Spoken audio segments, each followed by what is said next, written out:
Assim diz o Senhor: o céu é o meu trono, a terra o estrado dos meus pés. Que casa, que templo de Salomão, que obra me edificareis vós? Qual é o lugar do meu repouso? Eu não repouso em lugares, eu sou espírito. Verdade. Qual o lugar do meu repouso para vocês? Nos aparatos da religião é que não é. Eu não moro nos templos de vocês, nunca morei, nunca morarei. É uma blasfêmia de vocês chamarem aquilo ali de minha casa, quando eu estou dizendo desde sempre, desde criarem a primeira em meu nome, que eu ia andar com vocês em tabernáculos, em desinstalação, porque o céu dos céus não podem me conter, eu habito com quebrantado e o contrito de coração. Sim, porque a minha mão fez todas essas coisas. Vocês acham que eu estou precisando de uma casa se tudo que eu criei não me cabe? Eu fiz todas as coisas, todas vieram a existir. Mas o homem, para quem olharei, para quem darei o meu olhar de misericórdia e de graça, é um só. Não é o que me constrói templos, é o que se oferece para ser templo, independentemente de como ele esteja e de quem ele seja. Ele quer que eu viva nele, porque ele sabe que eu nele sou a sua salvação. Por isso o homem para quem eu olho e olharei sempre é o aflito, é o abatido de espírito, e que treme da minha palavra, a ouve e a treme. Esse é aquele para quem eu olho. Agora, o que imola um boi, vai a uma campanha e faz orações, enquanto amaldiçoa pessoas, o povo, esse comete homicídio aos meus olhos. Bruxo do mal. O que sacrifica um cordeiro, carregando esse espírito da raiva, da competição, do ódio, da inveja, da disputa, da luxúria, da lascívia, do capricho. Esse que me oferece alguma coisa, que bota dinheiro no meu gasofilácio, que entra nas minhas campanhas, o que é equivalente nos dias de Isaías a oferecer um cordeiro, um sacrifício. O que sacrifica um cordeiro, como o que quebra o pescoço de um cão com raiva, para mim é a mesma coisa. O que oferece uma oblação, seja o macumbeiro fazendo a macumba dele, seja o crente fazendo os seus sacrifícios e liturgias e campanhas e orações, oblações, tanto faz de que lado seja. O que oferece uma oblação é como o que oferece sangue de porco no meu altar. Eu não estou interessado nisso. O que queima incenso, pensando que queimar incenso me impressiona, que eu vou ser atraído pelo cheiro, para mim é tão idólatra como aquele que beija um ídolo de pedra. A mente caiu no mesmo reducionismo mecanicista. Como estes escolheram os seus próprios caminhos, porque eles escolheram uma opção deles, ou da casa deles, ou da família deles, ou da história deles, mas eles não querem nem considerar a minha verdade, porque a escolha deles já está feita. Como eles escolheram os seus próprios caminhos, a sua alma se deleita nas suas abominações. Eles acham que aquilo ali foi criação deles e que eles têm um compromisso de apreciar o que fizeram. Assim, eu lhes escolherei o infortúnio. Eles escolheram o ídolo, eles escolheram os seus próprios caminhos, diz o Senhor. Tudo bem, liberdade, livre-arbítrio. Eu também exercerei o meu livre-arbítrio divino, soberano, e escolherei o infortúnio deles, e farei vir sobre eles o que eles justamente temem. Eles não estão escolhendo o que deviam temer e não temem, se colocando numa rota suicida. Eu trarei o infortúnio para eles, que é o que eles temem, mas o que eles temem pode vir a ser o que vem a salvá-los. Porque clamei a eles, E ninguém me responde até hoje. Eu clamo, eu chamo, eu desafio, eles não se convertem. Eles não se convertem. Falo todo dia e eles não escutaram e não escutam. Mas fizeram o que era mal perante mim. No coração, fizeram na subjetividade e na objetividade, fizeram em sentimentos, em maquinações, em decisões, em pensamentos, em escolhas, em inversão de prioridades, nas suas idolatrias afetivas, emocionais. Eles escolheram aquilo que eu não tinha prazer. E que eu já disse que não tinha prazer, porque o meu prazer está em que o Evangelho seja vivido para a vida, neste tempo e para a eternidade. Portanto, todos vocês, ouvi a palavra do Senhor. Vós, os que temeis ainda, os que não perderam o temor do Senhor, os que não caíram no cinismo total, ouvi, preste atenção no que eu digo, diz Deus. Vossos irmãos, que vos aborrecem e que para longe vos lançam, vos alienam, por causa do amor que vocês têm pelo meu nome, vocês que estão sendo maltratados porque não se entregaram a esse espírito, estão sendo perseguidos porque me amam no meio de uma geração corrompida como essa, saibam isto, diz o Senhor. Sim, e vocês que estão sendo perseguidos por esses que, sendo conforme eu já disse até aqui, odeiam vocês por causa do amor de vocês pelo meu nome, são os mesmos que dizem: mostre o Senhor a sua glória, para que vejamos a vossa alegria.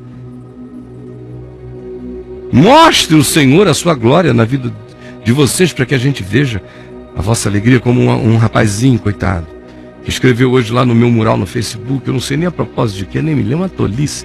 Não, me lembro, uma mensagem que postaram minha lá, pregada em 1993. Aí eu preguei a mensagem, 93. Aí muita gente comentou, aí entra esse rapaz lá.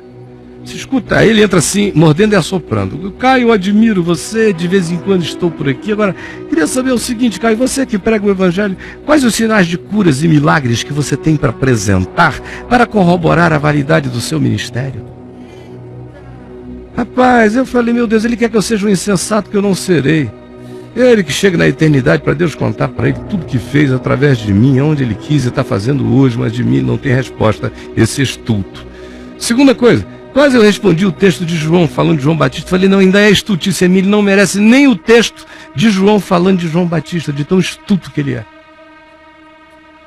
O texto de João falando de João Batista acaba com uma mente de ameba religiosa dessa, que é João dizendo: João Batista, com efeito, nunca fez nenhum milagre, mas tudo quanto ele disse acerca de Jesus era verdade. E Jesus diz de João Batista: dos nascidos de mulher, ninguém foi como João, até hoje, e nunca fez nenhum milagre. Qual é o maior milagre de João? Tudo quanto ele dizia sobre Jesus era a mais pura verdade.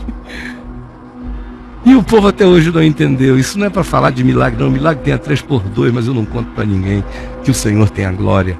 E ninguém confunda as coisas. Ninguém olhe para mim esperando de mim mais do que em mim veio de mim ouve.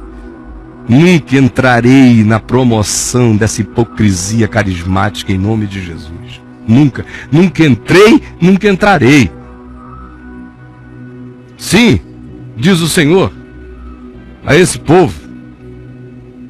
Prossegue ele dizendo: eu clamei e vocês não vieram, antes escolheram aquilo em que eu não tenho prazer. Então ouçam a palavra do Senhor. Os vossos irmãos que vos aborrecem e que para longe vos lançam por causa do amor de vocês pelo meu nome, e que dizem: mostre o Senhor a sua glória para que vejamos a vossa alegria. O Senhor diz a esses: vocês serão confundidos. Vocês serão confundidos. Vocês não vão entender nada. É o que vem como palavra do Senhor para vocês, provocadores mal intencionados da verdade. Voz de grande tumulto virá da cidade, do templo, voz do Senhor, que dá paga aos adversários da verdade, aos que trocam a verdade pela sua própria mentira. Esse dia chegará na cidade, no templo ou embaixo da sua cama. Acerca desse dia, que não precisa ser o do juízo final, é o do juízo que vem particularizadamente para cada um de nós. O Senhor diz através do profeta Naum: nesse dia, ainda que você se esconda nas estrelas de lá, eu te derrubarei, diz o Senhor. Antes que estivesse de parto, deu à luz. Antes que lhe viessem as dores, nasceu-lhe um menino.